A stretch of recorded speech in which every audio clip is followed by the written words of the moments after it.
Meca aquí con nosotros. Esteban, enorme placer. ¿Cómo va? Bienvenido. Buenas tardes. Muy buenas tardes. Bueno, ¿qué pasó? ¿Un tembladeral? ¿Qué es el efecto Milei?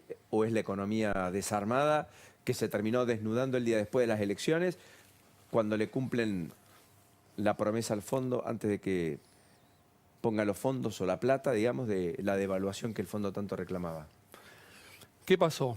En abril de este año Argentina entró en una nueva crisis cambiaria. El blue había saltado, el Banco Central perdiendo fuertemente reservas. A partir de entonces, yo diría, desde ahí hasta acá nunca pudimos abandonar esta crisis cambiaria. Es la cuarta Alberto Fernández, la primera fue en octubre del 2020, la otra en enero del 22, después la salida de Guzmán. Y la particularidad de esta en que nunca pudimos salir, se empezó a contener la brecha cambiaria con una hemorragia interna muy importante en el Banco Central, venía perdiendo casi 3.000 millones de dólares. Se cayó el acuerdo con el fondo, se intentó renegociar el programa, eso no se logró, llegó un entendimiento técnico. Uno decía, bueno, ¿qué es este entendimiento técnico? ¿El ministro viajó a Washington? No. ¿Tenemos foto? No. ¿Tenemos programa? No. ¿Tenemos dólares? No. Entonces, ¿tenés acuerdo? Yo diría no. Faltan algunas cositas, eventualmente va a venir en los próximos días, pero hay que verlo. Pero el acuerdo hasta acá no había llegado. Ese entendimiento es una especie de, yo lo llamo bote de salvavidas para un programa que había naufragado. El plan llegar había naufragado, pero bueno, estaban intentando el gobierno y el fondo que llegue a la otra orilla. La brecha cambiaria en el último mes se empezó a tensionar nuevamente. Esa brecha que en abril de 85 se fue a 125 hizo bajar la candidatura de Alberto Fernández cuando entramos a la crisis. Se había estabilizado la zona de 80-90 en el último mes y medio, ya cuando nos empezamos a acercar a las elecciones sin ese acuerdo con el fondo, en este bote salvavidas, la brecha empezó a ser 85, 90, 95, 100, 110. Ya se veía la tensión entre el dólar blue entre el dólar blue, el contado con el MEP oficial y el oficial. O sea, la brecha entre los dólares libres y el oficial. Y ya el resultado de las primarias del domingo, un resultado de tercios, que tal vez era el escenario menos esperado, hizo, yo digo, que este bote salvavidas se dé vuelta en el agua. Para vos volcó. Sí, efectivamente. Y te digo por qué volcó. Porque esto se ve en la micro, se ve en el día a día, en los empresarios y demás. Hoy la economía no tiene precio del dólar. Nadie sabe cuánto vale el dólar. Bien. Es un barrilete cósmico. Lo hemos hablado acá. El dólar en la zona de 500, cuando habíamos entrado en la crisis, decimos, es un dólar estratosférico. Abril. De abril a julio, ese dólar que estaba allá arriba, por eso nos invaden los chilenos, los paraguayos, los brasileños, porque es altísimo. Ya estaba en la estratosfera. ¿Cuál era el riesgo? Si el plan llegar tenía más complicaciones, el dólar de la estratosfera se iba al espacio exterior. Hoy está en 730 porque bajó un poco. ¿Qué es 730? Estás en el espacio exterior. Entonces, cuando yo digo esto efectivamente volcó, en esta semana la Argentina está con una especie de vuelco macroeconómico. No nos damos cuenta, pero estamos adentro de algo que está volcando. ¿Y esto cómo se ve en el minuto a minuto? Nadie sabe cuánto vale el dólar.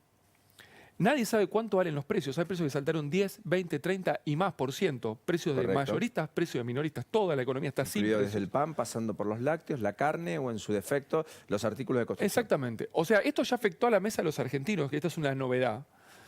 Desde hace un mes y medio, 2 meses, en este bote salvavidas que veníamos remando, están todas las importaciones ya bloqueadas y en esta semana directamente de autorizaciones cero. O sea que el mercado está parado. Parado. El abastecimiento, sobre todo de la cadena productiva de la parte de bienes, la industria, está automáticamente paralizada. Por eso estamos en una situación muy compleja y esta es la turbulencia que estamos sintiendo. O sea, el barco volcó y la economía se rompió. La economía empieza a transitar una baja, una recesión mucho más abrupta, porque ya venía por la sequía, la falta de dólares, la alta inflación en un proceso contractivo, y este fenómeno la deja casi en una especie de punto muerto, en una caída libre. Y del otro lado, ¿qué hace la economía? Casi caída libre. En esta semana es una semana... Gráfico, digamos. Pongamos el cuadro, uno de los 2 cuadros que tiene que ver con la producción. Después nos metemos de lleno en el tema inflación, que es casi el correlato, porque es el escenario de estanflación perfecto. Es una agudización del cuadro estanflacionario de Argentina, efectivamente. Vos, cuando hablas del crecimiento económico, es esto lo que vos decís. Lo primero que tienen que entender la gente, y esto es muy importante para el próximo gobierno, porque uno dice, tenemos un problema de sequía. No, tenemos un problema de sequía dentro de una economía rota, vamos a decirlo así, Paulino, que desde hace 12 años no crece. Desde hace 12 años el nivel de actividad está igual, con mucho más gente. Y eso explica por qué aumenta la pobreza en la Argentina. Espera, si nos paramos, vos me ayudás a entender ese cuadro y explicamos el otro rápido para poder hacerlo. ¿Esto qué significaría? Este es el nivel de actividad, es el nivel de producción de bienes y servicios de toda la economía. En los últimos 10 años la economía tuvo más tiempo de caída que de crecimiento. Efectivamente, ahí tenés la pandemia. Y si sumamos la producción de todos los bienes y servicios de todas las empresas, este es el nivel de producción, es el PBI, es el nivel de actividad. Entonces, vos fíjate, en el 2012, ¿qué pasó? Tuviste una sequía. Primera crisis. Segunda, 2014, una crisis cambiaria. Volvés a caer. Te quedaste sin dólares y devaluaste. Correcto. Tercera, te quedaste sin dólares y devaluaste a fin del 2015. Sí. Cuarta, sequía más crisis cambiaria, doble shock y el problema político del 2019. Y ahí tenés la pandemia.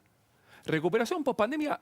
Y allá ya se quedó sin nafta el programa económico del actual gobierno a mitad del año pasado y cambiamos el ministro de Economía. Que lo cambiamos por mucho menos de lo que le está pasando a Massa hoy. Bueno, ahí empieza la recesión, tuviste un veranito, hay una amortiguación transitoria y ese en línea punteada es lo que está transitando la Argentina en el 2023. Crecimiento acumulado de 12 años, 0.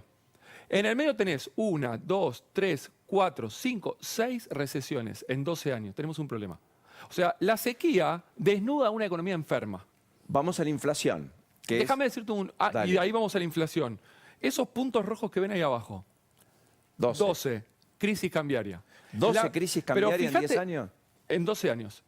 La primera, ¿sabes cuándo fue? En octubre del 2011. Y ahí se puso el cepo. ¿Sabes cuánto eran las reservas en el año 2003? 2003. 10.000 millones de dólares. En el año 2007 eran 40.000. Recompusimos 30.000 millones y había 40.000 en el año 2007. En el año 2011 ya eran 22, perdimos 18. En el año 2015 ya eran negativas. O sea, y acá tenés las 5 crisis cambiarias desde que pusiste el cepo hasta el cambio de gobierno acá. 3 crisis cambiarias en el 2018-19 y Alberto ya va a 4 crisis cambiarias. ¿Sabes cuántos son las reservas hoy? Negativas 10.000.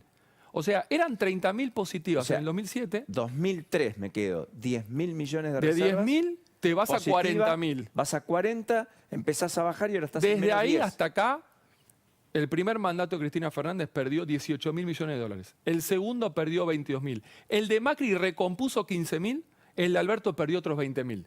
Ahí tenés 12 crisis cambiarias y atrás tenés el problema inflacionario, atrás del problema cambiario. Y ahí vamos a la inflación, que es la otra placa, para ayudarnos a comprender, porque todo esto tiene que ver con la inflación. Para que la gente entienda, si eso no crece, eso que veíamos recién, la pobreza va en aumento. Y esa es la pobreza que pasó de 25 a 43 que está hoy en la Argentina. O 50, depende. Yendo para 50. Exacto. Yendo para 50. O sea, duplicando los valores en 10 años. Esto es la inflación, no se ve todo, pero la primera parte es la salida de la convertibilidad. Y las bolas verdes y rojas, ¿sabes lo que es? Es la devaluación mensual. Cuando es rojo, los puntitos rojos son los saltos devaluatorios. Esta primera parte acá es cuando salimos de la convertibilidad. Que de 1 se fue a 1,40. De 1,40 a 2,5, 2,5 a la zona de 4, ¿te acordás? Sí, claro. Bueno, acá está todo el proceso de aceleración inflacionaria. Acá tenemos la devaluación de enero del 2014, la del 2015, a diciembre del 2015, la del 2018-19, y fíjate dónde estamos ahora, allá arriba. En el gráfico no entra toda la imagen, pero estamos allá arriba en 113% de la inflación interanual. Digamos, entonces, ¿qué es? Ahí lo están corrigiendo. Impresionante, gracias al equipo de producción. O sea que acá lo que tenés es la principal inercia inflacionaria y devaluatoria, ambas combinadas desde el 91 por Todas lejos. las crisis cambiarias terminan con saltos devaluatorios y el proceso de inflación se agudiza. Entonces, si el estancamiento se profundiza, la inflación se profundiza, el cuadro inflacionario se profundiza, cada vez somos más pobres. Pregunta, ¿dónde está la bola roja allá? No está. Se nos fue la inflación. Tenemos un problema. Y esto, claro, esta semana, ¿qué sucedió? Devaluamos 22%. Para una economía que venía inflacionando 7-8% por mes. Entonces esto va a soltar mucha inflación. Fíjate la devaluación de enero del 2014. Esto lo ves subiendo. ¿Sí? Nos acabamos de meter en un régimen de 2 dígitos de inflación mensual. O sea, arriba de 10% agosto en adelante. Sí, la pregunta es hasta cuándo, cómo, qué vamos a hacer. Congelamiento de nafta con congelamiento de tarifa y de precios. ¿Puede llevar una idea de...? Estamos congelando precios desde hace 10 años. Sentate que te hago la última. Gracias por esto y perdón. La transición solo depende del acuerdo con el fondo y de una especie de respirador y de oxígeno hasta diciembre y que ahí aparezca un plan. Muy buen punto. Acá tenemos que conectar dos cosas. El plan llegar volcado, que es esto que estamos viviendo en esta semana de hoy, con lo que llamamos la fase taller a la cual hay que meter en esta economía para empezar a repararla, y eso empieza en diciembre. De acá a diciembre tenemos casi 120 días. Es una eternidad. Y este es el desafío político y económico. ¿De qué depende conectar esto? Necesitas al fondo un programa, necesitas un acuerdo, el programa, dólares y mucha responsabilidad política. Digamos, ¿por qué? Porque vos estás ante una crisis cambiaria que responde a un problema económico y político en simultáneo retroalimentándose. Si la política no hace los deberes con las señales, con los mensajes, con los acuerdos, con la cooperación o no, digamos, esto va a retroalimentarse y va a seguir espiralizando. Y la actividad va a caer más y la inflación va a ser más. Del otro lado tenés que hacer los deberes económicos. Necesitas el acuerdo, necesitas los dólares, necesitas a los empresarios, a los sindicatos, estabilizar la economía, etcétera, en un esquema de transición. Porque está claro que vos hoy no podés meter a la economía en el taller porque tenés las elecciones. Pero de alguna manera la tenés que conectar. Esto es lo que está hoy en juego en la Argentina. Gracias, Esteban. Enorme placer. Gracias por la invitación. Un gusto.